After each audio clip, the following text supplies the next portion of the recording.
മൈസൂരുവിലെ ജയദേവ ഹോസ്പിറ്റലിൽ 11 രോഗികളാണ് 24 മണിക്കൂറിനിടെ മരിച്ചിട്ടുള്ളത്. അപ്പോൾ ഇതിനെ തുടർന്ന് അവിടുത്തെ സൂപ്രണ്ട് സദാനന്ദ പറയുന്നത്, ഡോക്ടറാണ്, ഡോക്ടർ സദാനന്ദ പറയുന്നത്, ഇതിനു മുന്നേയും ഇത്തരത്തിലുള്ള സംഭവങ്ങളൊക്കെ ഉണ്ടായിട്ടുണ്ട് എന്നാണ്. അതായത് ഗോൾഡൻ അവർ കഴിഞ്ഞിട്ടാണ് വരുന്നത് എന്നൊക്കെ പറയുന്നത്. പക്ഷെ നമുക്ക് ഈ 11 പേരുടെ ജീവനും ഒരു മറുപടി പറയേണ്ട ഉത്തരവാദിത്തം ഈ ഒരു ഹോസ്പിറ്റലിനില്ലേ? ഇത്തരത്തിൽ നിരുത്തരവാദപരമായിട്ടൊക്കെയുള്ള മറുപടികൾ പറയാൻ പറ്റുമോ? ഇതിനകത്ത് നമ്മളിപ്പോ ചർച്ച ചെയ്യുന്നത് കർണാടകത്തിൽ നടന്ന ഒരു സംഭവത്തെ കുറിച്ചിട്ടാണ്. പക്ഷെ നമുക്കത് കൂടുതൽ ഒരു വിഷയമാകാൻ കാരണം ഒരു multi speciality hospital Shri Jayadevas അല്ലെ, ഉം. Cardiovascular institute for science and research എന്ന് പറയുന്ന ഒരു മൾട്ടി സ്പെഷ്യാലിറ്റി ഹോസ്പിറ്റലാണ് ഇത്. അവിടെ ഇത്രയും മരണം 27 മണിക്കൂറോളം നടന്നതാണ് വിഷയമായിരിക്കും. അതെ. അത് കർണാടകത്തിലെ വിഷയം മാത്രമല്ല, എല്ലായിടത്തെയും വിഷയമാണ്. ഉം. ഇത്രയും സംവിധാനം ഉണ്ടായിട്ട് എന്തുകൊണ്ട് ഇത്രയും മരണം ഈ 24 മണിക്കൂറിനകം ഉണ്ടായി? കർണാടകത്തിലെ ഒരു ശരാശരി മരണം, ഈ ഇങ്ങനെയുള്ള ഹോസ്പിറ്റൽസിലെ മരണം പൊതുവെ എടുത്തു നോക്കിക്കഴിഞ്ഞാൽ ഒരു ദിവസം പരമാവധി ഉണ്ടാവുന്നത് 3 മുതൽ 6 മരണം വരെയാണ്. ഉം. അതാണ് അവിടുത്തെ ഒരു ശരാശരി മരണനിരക്ക് എന്ന് പറയുന്നത്. ഇപ്പൊ ഒരു ദേശീയ തലത്തിൽ നോക്കുകയാണെന്നുണ്ടെങ്കിൽ ഇത് ഏകദേശം ദേശീയ തലത്തിലുള്ള ഒരു മരണനിരക്കുമായിട്ട് വേണമെങ്കിൽ ചേർന്ന് പോകുമെന്ന് പറയാം. പക്ഷെ കർണാടകത്തിൽ എടുത്ത് നോക്കുമ്പോഴത്തേക്ക് ഒരു ശരാശരി മരണ നിരക്ക് എന്ന് പറയുന്നത് 3 മുതൽ 6 വരെ ഇങ്ങനെയുള്ള ആശുപത്രികളിൽ ഉണ്ടാകാം എന്നുള്ളതാണ്. ഇതൊക്കെ ഒരു റഫ്ലി ആയിട്ടുള്ള ഒരു കണക്കാണ്. പക്ഷെ ഇവിടെ ഈ 11 മരണം 24 അകം നടക്കണമെന്നുണ്ടെങ്കിൽ ഒരു എന്താ പറയുക, ഒരു 2 മണിക്കൂറിന് ശേഷം 2-2.25 മണിക്കൂറിനിടയ്ക്ക് ഓരോ മരണം വെച്ച് സംഭവിച്ചുകൊണ്ടിരിക്കുകയാണ്. അതെ. അതിനകത്തൊരു അസ്വാഭാവികത. നമ്മളിപ്പോ തന്നെ ഒരു ആശുപത്രിയിൽ പോയി കഴിഞ്ഞാൽ നമ്മളവിടെ ഇപ്പൊ ആരുടെയെങ്കിലും കൂട്ടിരിക്കാനൊക്കെ പോവുകയാണെന്നുണ്ടെങ്കിൽ, ഇപ്പൊ ഒരു ബൈസ്റ്റാൻഡർ നിൽക്കുകയാണെങ്കിൽ നമ്മളങ്ങനെ സാധാരണ ഇങ്ങനെ ഈ മരണമൊക്കെ വളരെ വിരളമായിട്ടായിരിക്കും ഇത്തരം ഹോസ്പിറ്റലുകളിൽ കാണാറുണ്ട്. ഉം. ഇപ്പം ആംബുലൻസ് വന്നിട്ട് ഈ മോർച്ചയുടെ ഭാഗത്ത് നിന്ന് പോകുന്നത് കാണാറുണ്ട്. പക്ഷെ ഇത് ഒരു 2.25 മണിക്കൂർ ഗ്യാപ്പിൽ ഇടവിട്ടിട്ട്, 2.25 പോലും ഇല്ല, ആ മണിക്കൂർ ഗ്യാപ്പ് ഇടവിട്ട് ഇങ്ങനെ ഒരു ഹോസ്പിറ്റലിൽ നിന്ന് മൃതദേഹങ്ങൾ പുറത്തേക്ക് പോകുക എന്ന് പറയുന്നത് അവിടെ ഒരു അസ്വാഭാവികത. ഇത് നമുക്ക് അതേ ഡോക്ടർ, അവിടുത്തെ സൂപ്രണ്ട് സദാനന്ദ പറഞ്ഞിരിക്കുന്നത് ഇതിനകത്ത് അസ്വാഭാവികതയൊന്നുമില്ല. കഴിഞ്ഞ 17 ദിവസങ്ങൾക്കുള്ളിൽ ഉം. 64 മരണങ്ങൾ നടന്നിട്ടുണ്ടെന്നാണ് പറയുന്നത്. സ്വാഭാവികമായിട്ട് ഇങ്ങനൊരു സംഭവം ഉണ്ടാകുമ്പോഴത്തേക്ക് നമ്മുടെ ചരിത്രം എടുത്ത് നോക്കിക്കഴിഞ്ഞാൽ ഉം. ഒറ്റ ഹോസ്പിറ്റൽസും ഇതുവരെ ഇന്ത്യയിലായിക്കോട്ടെ കേരളത്തിലായിക്കോട്ടെ തങ്ങളുടെ കുഴപ്പം കൊണ്ടാണ് ഈ രോഗി മരിച്ചതെന്നോ അല്ലെങ്കിൽ രോഗി മരണം സംഭവിച്ചതെന്നോ അല്ലെങ്കിൽ രോഗിയുടെ രോഗം മൂർച്ഛിച്ചതെന്നോ സമ്മതിച്ചതായിട്ട് ഒരു റെക്കോർഡ് നമ്മുടെ മുമ്പിൽ ഇതുവരെ ഇല്ല. ശരിയാണത്. അല്ലെ? അതെ. നമ്മുടെ കേരളത്തിൽ സംഭവിക്കാറുണ്ട്. അതുപോലെ കേരളത്തിൽ ഇതുപോലെ എന്തെങ്കിലും ചില സംഭവമൊക്കെ ഉണ്ടാകുമ്പോഴത്തേക്ക് ജനങ്ങൾ രോഷാകുലരാവുകയും ആശുപത്രി ആക്രമിക്കുകയും ഡോക്ടറെ ആക്രമിക്കുകയൊക്കെ ചെയ്യുന്ന സംഭവം നമ്മുടെ കേരളത്തിൽ സമീപകാലം വരെ വളരെ സാധാരണമായിരുന്നു. പിന്നീട് കോടതിയും സർക്കാരും ഒക്കെ ഇങ്ങനെ ഇടപെട്ടതിന്റെ അടിസ്ഥാനത്തിലും പിന്നെ സുപ്രീം കോടതി വിധികളുടെയൊക്കെ പശ്ചാത്തലത്തിലാണ് പുതിയ നിയമങ്ങൾ കൊണ്ടുവന്നത്. ഇതെല്ലാം കാണിക്കുന്നത് ഇത്തരം ചില ഹോസ്പിറ്റൽസിൽ ഉണ്ടാവുന്ന ഒരു ഹോസ്പിറ്റലിന്റെ അല്ലെങ്കിൽ ആശുപത്രിയുടെ ഭാഗത്തു നിന്നുണ്ടാവുന്ന ചില വീഴ്ചകൾ സംശയത്തിന്റെ പേരിലാണ്. ഇവിടെയും അത് തന്നെ സംഭവിച്ചിരിക്കും. ഇവിടെ ശരിക്കും പറഞ്ഞാൽ നമുക്കറിയില്ല എന്താ സംഭവം. നമ്മളിപ്പോ ഒരു കൺക്ലൂഷനിലേക്ക് എത്തുക എന്ന് പറയുന്നത് ശരിയുമല്ല. ഉം. അതേ സമയത്ത് നമ്മളിലെല്ലാം ആശങ്ക ഉണ്ടാക്കുന്ന ഒരു സംഗതിയാണ് ഇതിന്റെ യഥാർത്ഥ വസ്തുത എന്താണ്, എന്തുകൊണ്ടാണ് ഈ 11 പേർ മരിച്ചത് എന്നുള്ളത് അറിയേണ്ടത് ഓരോ വ്യക്തിയുടെയും, നമ്മൾ ഓരോ മലയാളികളുടെയും ആവശ്യമാണ്. അതെ. ഇപ്പൊ ആശുപത്രി അധികൃതർ പറയുന്ന കാരണങ്ങൾ കൊണ്ടാണോ, ഇപ്പൊ ഗോൾഡൻ അവേഴ്സ് കഴിഞ്ഞിട്ടാണ് എല്ലാവരെയും 1-2 മണിക്കൂറിന് ശേഷം, ഗോൾഡൻ അവേഴ്സ് എന്ന് വെച്ചാൽ അറ്റാക്ക് വന്ന് ഇത്ര സമയത്തിനകം ആശുപത്രിയിൽ എത്തിക്കുന്നതിനാണ് ഗോൾഡൻ അവർ ആ, എന്ന് ആ, പറയുന്നത്. അതെ. അപ്പൊ അത് കഴിഞ്ഞ് വന്നതിന്റെ പേരിലാണ് ഇത്രയും മരണം ഉണ്ടായതെന്ന് അവർ പറയുന്നു. അങ്ങനെയാണെങ്കിൽ എന്ത് തന്നെയാണ് അതല്ല മറ്റേതെങ്കിലും ഘടകങ്ങളുണ്ടോ? ഇപ്പൊ നമുക്കറിയാൻ പറ്റത്തില്ല. ഒരു ഒരു ദിവസം പെട്ടെന്ന് കുറെ ആൾക്കാർക്ക് ഈ പിന്നെ ആ പ്രദേശത്തുള്ള ആൾക്കാർക്ക് ഹൃദ്രോഗം ഉണ്ടാവുന്നു, അല്ലെങ്കിൽ ഹാർട്ട് അറ്റാക്ക് ഉണ്ടാവുന്നു. അതിന് വേറെ പല ഘടകങ്ങളുണ്ടോ? അതേതെങ്കിലും ഈ പറഞ്ഞ പോലെ ക്ലൈമറ്റുമായിട്ട് ബന്ധപ്പെട്ട ഘടകങ്ങളുണ്ടോ? അതല്ല ഇനി ആ പ്രദേശത്തുള്ളവർ കഴിച്ച ഏതെങ്കിലും ഭക്ഷണത്തിൽ നിന്നുണ്ടായ സംഗതിയാണോ? അതോ മറ്റു പല ഏതെങ്കിലും ഘടകങ്ങളുണ്ടോ? ഇവിടെയൊക്കെയാണ് നമുക്ക് അന്വേഷണം വേണ്ടത്. അതേപോലെ അതല്ല ഇനി ആശുപത്രിയിലെ പ്രശ്നങ്ങൾ കൊണ്ടാണോ? ആശുപത്രിയിലെ ട്രീറ്റ്മെന്റ് പരിചരണത്തിന്റെ പ്രശ്നം കൊണ്ടാണോ? അതോ ഇതിലെ പ്രോട്ടോകോൾ ഏതെങ്കിലും തെറ്റിയതിന്റെ പേരിലാണോ? അതോ ഏതെങ്കിലും മരുന്നിൽ പറ്റിയ അപകടം കൊണ്ടാണോ? ഇത് മനുഷ്യരിടപെടുന്ന വിഷയങ്ങളാണ്. അതെ. അപ്പൊ അത് അന്വേഷിച്ച് കണ്ടെത്തുക എന്ന് പറയുന്നത് ഓരോ വ്യക്തിയുടെയും ആവശ്യം കൂടെ, നമ്മുടെ ഉൾപ്പെടെ ആവശ്യമാണ്. കാര്യം ഇത്തരം ഈ ആശുപത്രിയിൽ നടക്കുന്ന സംഭവങ്ങൾ പലപ്പോഴും പർട്ടിക്കുലർലി ഈ മൾട്ടി സ്പെഷ്യാലിറ്റി ഹോസ്പിറ്റൽ അല്ലെങ്കിൽ സൂപ്പർ സ്പെഷ്യാലിറ്റി ഹോസ്പിറ്റലിൽ നടക്കുന്ന ഇത്തരം സംഭവങ്ങൾ പലതും മൂടി വയ്ക്കപ്പെടുകയും ചെയ്യും. അതെ. മറിച്ച് നമ്മുടെ തിരുവനന്തപുരം മെഡിക്കൽ കോളേജിൽ ഉണ്ടായ ഒരു പ്രശ്നം, അല്ലെങ്കിൽ ഒരു ഗവൺമെന്റ് ഹോസ്പിറ്റലിൽ ഉണ്ടാവുന്ന പ്രശ്നം, ഒരു പ്രാഥമിക ആരോഗ്യ കേന്ദ്രത്തിലുള്ള പ്രശ്നം, ഇതൊക്കെ വലിയ സംഭവമായിട്ട് നമ്മൾ ഇത് എടുത്തു അല്ലെ കാണിക്കും. എടുത്തു കാട്ടുകയും ചർച്ച ചെയ്യുകയും ഒക്കെ ചെയ്യും. പക്ഷെ ഇത്തരം ഹോസ്പിറ്റൽസിന്റെ പ്രശ്നം വരുന്ന സമയത്ത് നമ്മുടെ മുഖ്യധാരാ മാധ്യമങ്ങൾ പോലും കവർ ചെയ്യുമെങ്കിലും അതിന്റെ അത് കുറച്ച് കഴിയുമ്പോൾ വിട്ടുകളയാണ് ചെയ്യുന്നത്, അല്ലെ? അതെ. അപ്പൊ ഈ സർക്കാർ ആശുപത്രിയിൽ നടക്കുന്നതിനേക്കാൾ കൂടുതൽ സംഗതികൾ ഇവിടെ നടക്കാറുണ്ട്. സർക്കാർ ആശുപത്രിയിൽ വരുന്നതിനേക്കാൾ കൂടുതൽ ഈ സ്വകാര്യ ആശുപത്രിയിൽ വരുന്നതിനേക്കാൾ കൂടുതൽ രോഗികൾ ഈ പറഞ്ഞ പല വിധത്തിലുള്ളതും ഈ സർക്കാർ ആശുപത്രികളിലും മെഡിക്കൽ കോളേജിലൊക്കെ വരികയും ചെയ്യുന്നുണ്ട്. പക്ഷെ അതിനെ നമ്മൾ വളരെ ഗൗരവത്തോടെ കാണുകയും ഈ സംഗതികളെ നമ്മൾ വളരെ ലാഘവത്തോടെ കാണുകയും ചെയ്യുന്ന ഒരു പൊതു സമീപനം നിലനിൽക്കുന്നുണ്ട്. അതിന്റെ അർത്ഥം എന്ന് പറഞ്ഞു കഴിഞ്ഞാല് ഈ മൾട്ടി സ്പെഷ്യാലിറ്റി ഹോസ്പിറ്റലിന് കയറി അവരുടെ ഭാഗത്ത് നിന്ന് വീഴ്ച കൊണ്ട്, അതല്ലെങ്കിൽ അന്വേഷണം ആവശ്യമാണ്, അതല്ലെങ്കിൽ അവരുടെ പല പല പരാതികളും കേൾക്കുന്നുണ്ട്. സർ, ഈ മൾട്ടി സ്പെഷ്യാലിറ്റി ഹോസ്പിറ്റൽസ് എന്ന് പറയുമ്പോൾ എല്ലാവരും വലിയ പാക്കേജുകളാണ്.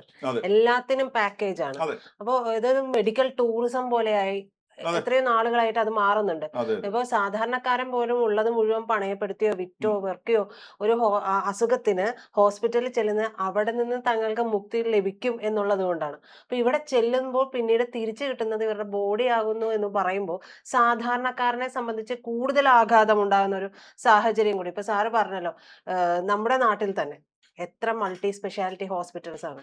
ഇതിൽ പലർക്കെതിരെയും പല വാർത്തകളും വന്നിട്ടുണ്ട്. സാറ് പറഞ്ഞതുപോലെ തന്നെ എല്ലാം ഒരു ദിവസം ഉണ്ടാകും. അതെ അതേസമയം ഒരു ഗവൺമെന്റ് ഹോസ്പിറ്റൽ ഉണ്ടാകുന്ന സമയത്ത് അത് ആഴ്ചകളോളം നീണ്ടു നിൽക്കുന്ന രീതിയിലുള്ള ആരോഗ്യ സംവിധാനങ്ങളെ കുറ്റപ്പെടുത്തുന്ന രീതിയിലുള്ള കാര്യങ്ങളിലേക്കൊക്കെ പോവുകയും ചെയ്യുന്നുണ്ട്. ഇപ്പോ നമുക്കറിയാം ഈ പറയുന്ന മരണം എന്ന് പറയുന്നത് ഏതാണ്ട് 18 ബെഡുകളാണ് ICUവിൽ ഉണ്ടായിരുന്നത് എന്ന് പറയുന്നു. 5 ജില്ലകളിൽ നിന്നുള്ള രോഗികളാണ് ഉണ്ടായിരുന്നത്. 77 രോഗികളിലാണ് ഉണ്ടായിരുന്നത്. അതിൽ 11 പേരാണ് മരിച്ചത്.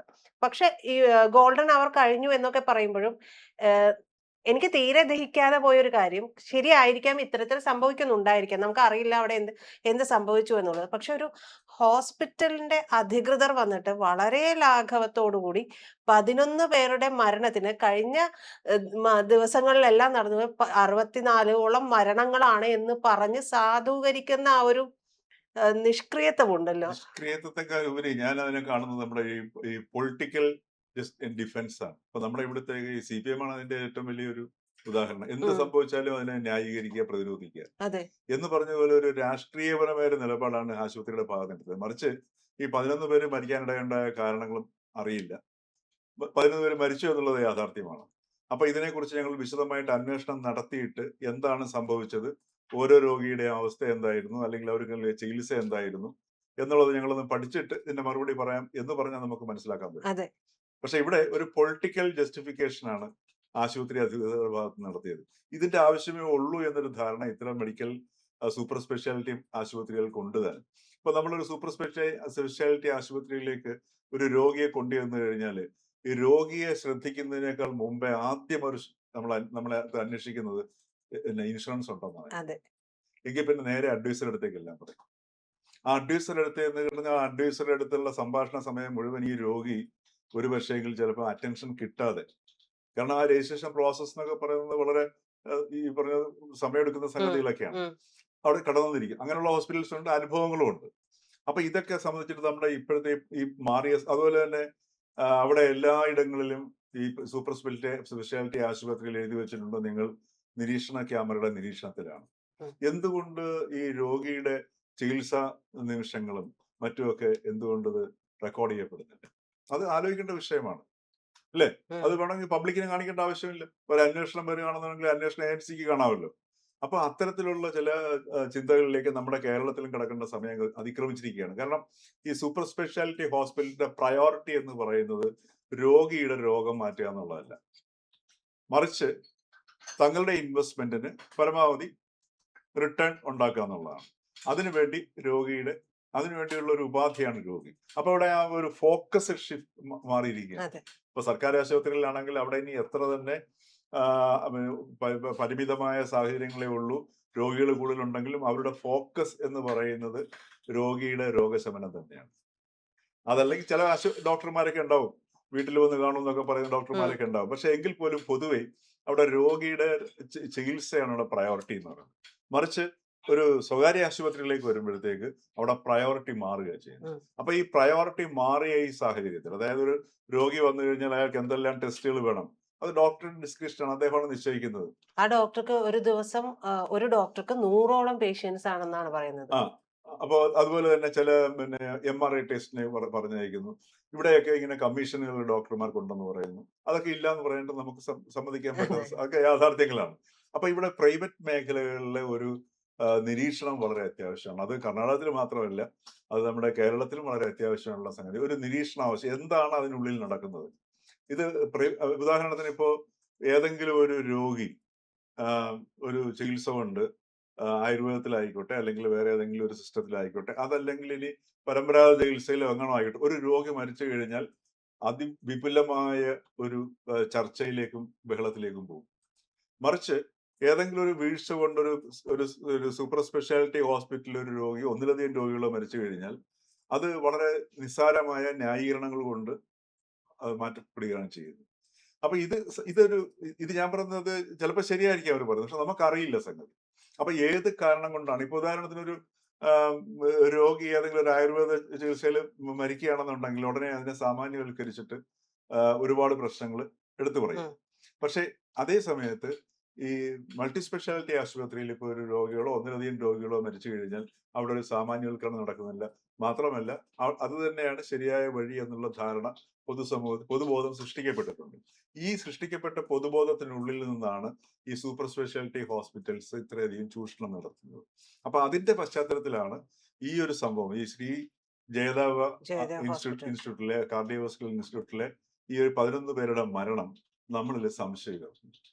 നമുക്കിപ്പോഴും അറിയില്ല സംഗതി എന്താണ്. അതെ. അതുകൊണ്ടാണ് അതിൽ സമഗ്രമായ ഒരു അന്വേഷണം നടത്തിയിട്ട് എന്തുകൊണ്ടാണ് ഒരു 24 മണിക്കൂറിനുള്ളിൽ ഈ 11 പേര് മരിക്കാൻ ഇടയായ സാഹചര്യം, അത് അന്വേഷിക്കുകയും അതിന്റെ കാരണം, യഥാർത്ഥ കാരണം പുറത്തു വരികയും ചെയ്യുകയാണെന്നുണ്ടെങ്കിൽ അത് പൊതുവിൽ കർണാടകത്തിൽ മാത്രമല്ല, നമുക്ക് പൊതുവിൽ തന്നെ രാജ്യത്ത് അതൊരു നല്ല ഒരു ഉദാഹരണമായിരിക്കും. ചിലപ്പോൾ ഒറിജിനൽ റീസൺ കൊണ്ടാണെങ്കിലും അതും ആ അന്വേഷണത്തിൽ അത് കണ്ടെത്തുകയാണ് ഗോൾഡൻ അവേഴ്സിനിടയിൽ കൊണ്ടുവന്നിരുന്നെങ്കിൽ രക്ഷിക്കാമായിരുന്നു, അതല്ലെങ്കിൽ ഇന്നതാണ് ഗോൾഡൻ അവേഴ്സ്. പലപ്പോഴും പല ആൾക്കാർക്കും അറിയില്ല ഇപ്പോഴും എന്താണ് ഈ ഗോൾഡൻ അവേഴ്സ് എന്നുള്ളത്, അതെ. അല്ലേ?